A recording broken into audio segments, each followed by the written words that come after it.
Morena, tēnā koutou katoa. Good morning everyone and welcome to Ryman Healthcare's full year results presentation for the year to 31 March 2020. My name's David Kerr, I'm currently the Chairman of Ryman Healthcare. To my right we have Gordon McLeod, our Chief Executive Officer, and beyond him David Bennett, our Chief Financial Officer. We decided to make our full year presentation a virtual event so everyone can keep themselves socially distanced and safe. We didn't realise at this stage it would be level 1. There will, despite it being a virtual event, however, be plenty of opportunity to ask questions either online or over the phone for those of you who've called in. I'm going to give you a brief overview of the year, talk about how we responded to the COVID pandemic. Gordy will then give you his analysis of the year and thoughts on what's ahead.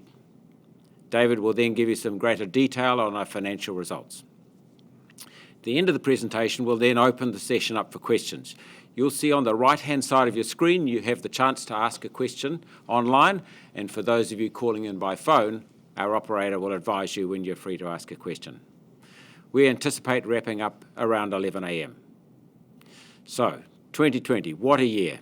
We seem to have had more than our share of what might be called once-in-a-lifetime experiences down here in a nutshell. It was a normal year for the first 9 months. We started hearing about and worrying about COVID-19 early January, and we immediately began preparing to cope, and we really haven't stopped worrying about it since then. There's still plenty of uncertainty about COVID-19 ahead, I'm afraid. Let's look, though, first at the headline numbers. The audited underlying profit was $242 million, which is up 6.6%, and that was driven by strong demand at the new villages. The reported, or IFRS profit, was down 19%, to $265 million, which is due to COVID-related property valuation changes. The full-year dividend is lifted to 24.2 cents per share, in line with the underlying profit, which results in a dividend of 12.7 cents per share with a record date of June 26 and will be payable on July 10th. The operating cash flows rose 12% to $449.8 million. And cash receipts were up 12% to $1.13 billion. As you can see, our full-year underlying profit came in below our medium-term target of 15%. This 15% annual growth in underlying profit has been our target of many years, as it means we double our profits every 5 years, and we continue to believe that that remains an achievable aim.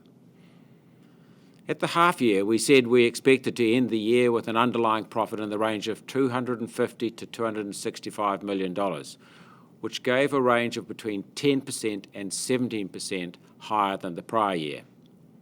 We believed this to be an entirely achievable range. However, as you're aware, we suspended this guidance prior to year-end to reflect the fact that our sales of occupation rights would be significantly restricted in March, as a result of the COVID-related emergency announcements, and that we've been forced to seriously curtail construction activity as we focused all our attention and our resources on our residents' care and safety. The month leading up to our suspension of guidance was one of the best months ever in terms of sales. Also, we incurred very significant costs, which David will talk about later, in preparing for COVID and to cope during the lockdown, which has also impacted our bottom line. We think that being able to report an underlying profit of $242 million, still ahead 6.6% on the year before, under those circumstances is a solid result. We believe the measures we took and the investments we made from January on to prepare for COVID-19 put us in good shape to weather the challenges of the virus in the months of lockdown that we've experienced, and for the future time that COVID-19 is a threat. I personally think there's a risk of resurgence, and this risk will be with us for some time.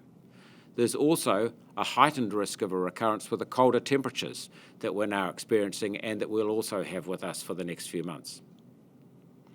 Some modelling has suggested that as few as 3 COVID-19 positive cases going about their normal activity in the community for as little as 3 days here in New Zealand will result in an exponential increase in cases. So we need to be very cautious for quite some time yet. One of our team members described the last 5 months as being a bit like living on a knife edge, and that's a fair description. My heart was in my mouth whenever I saw Gordy's name come up on my phone.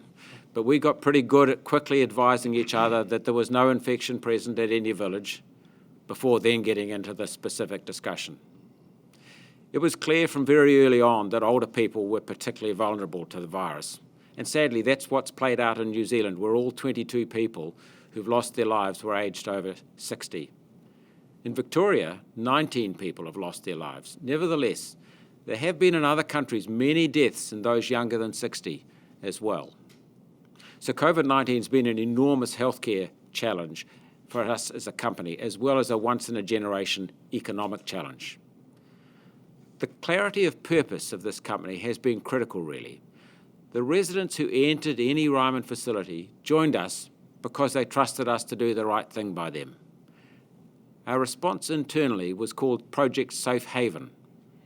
So our aim was, firstly, to keep COVID out of our villages at all costs. Secondly, to turn the villages into safe havens where our care residents were secure, had the best of care, and to give our more independent residents the peace of mind that they could stay put without having to leave because our team would take care of everything else for them.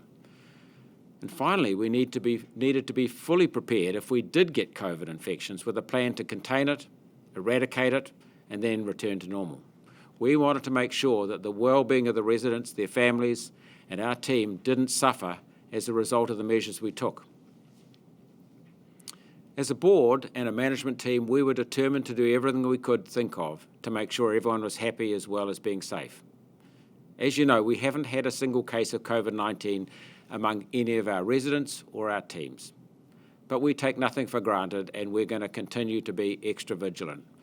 The current COVID world is a much different place from 6 months ago, and we've had to change and adapt on a daily basis. We've managed throughout primarily because of the superb, professional, can-do approach of all our team.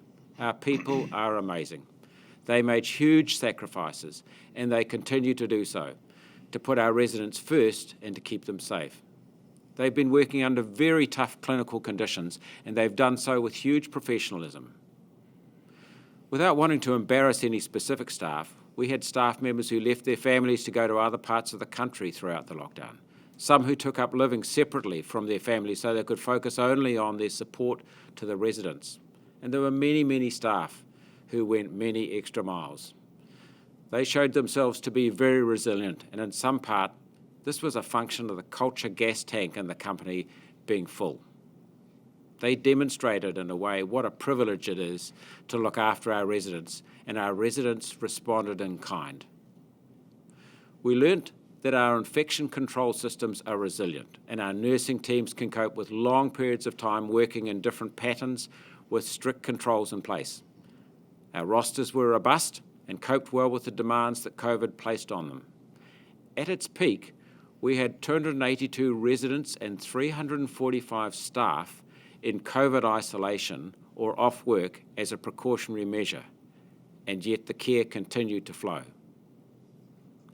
Over 10 weeks, our teams delivered 80,000 individual happy hours in a bag because we couldn't have the usual happy hour gatherings. And more than 10,000 grocery deliveries were undertaken for our more independent residents, and of course the teams also kept all our residents in care safe. All along the way, our team has enjoyed the trust, cooperation and goodwill of our residents and their families. Our residents have thanked them with poems, pot banging, home baking, impromptu concerts and serenades. We've had thousands of emails and cards to say thank you to them. We asked our residents to go into lockdown early, and they did so with no complaint. We stopped all visits, which we know is an extraordinarily hard thing to do on our residents and families alike. We had to make some tough calls, but our residents and families understood our intentions and they gave us their support. We explained carefully why we were taking the measures we took and why we were taking a conservative approach to risk. The communications that Gordy led were excellent, as they were honest, authentic, and frequent, and were tailored to the different groups of our residents, their families, our staff, and our leadership. We went harder earlier, and we put additional resources and measures in place which at times put us out of step with the government and the Ministry of Health. That's because we had our own team of clinical specialists working on the unique problems that we faced. And while the ministry takes a whole of population view, our concern was purely confined to the safety of our residents and our staff. Our Clinical Governance Committee met regularly with our operations team led by Shane Chalmers and her team of highly experienced aged care nursing specialists. Our independent advice comes from Ben Harris, a microbiologist and infection control specialist, Dr. Doug Wilson, a researcher and ageing specialist who spent a long career in the pharmaceuticals industry, and University of Otago gerontologist Professor Tim Wilkinson. We were really blessed with this very good external advice, and we're even looking to confer an honorary medical degree on Gordy. He's expanded his medical knowledge very quickly. Shane worked closely with the ministry and with other nursing leaders, and we work collaboratively with the rest of the industry. It's a tribute really to the leadership of Gordy and his team that our staff and independent residents were happier than ever during this crisis, as we've discovered in our most recent surveys. That's an extraordinary result, given what they've all been through. So thank you, Gordy, and thank you, Shane, and thank you to everyone on the Ryman team. The COVID challenge has really proven that the Ryman model of retirement living and care is more relevant than ever.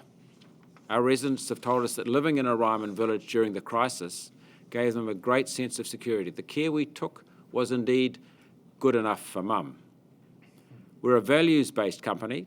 The safety of our people come first. If we continue to do this, we'll weather the storm and enhance our reputation as a safe haven for people in their retirement years. I mentioned that COVID is an enormous healthcare challenge as well as a business challenge.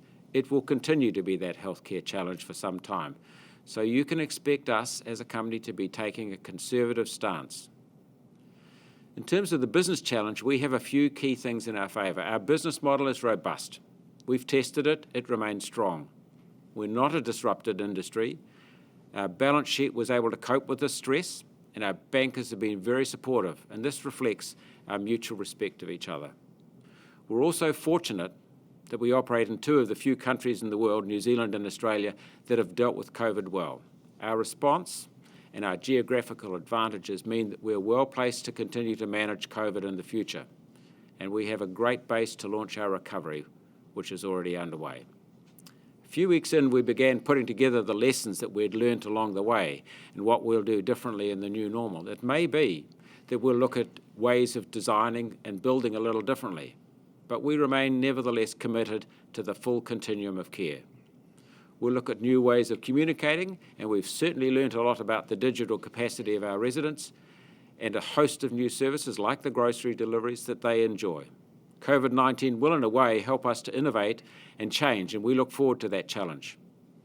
The big challenge we face is the balance between our aspirations for future growth and the reality that currently exists with COVID-19.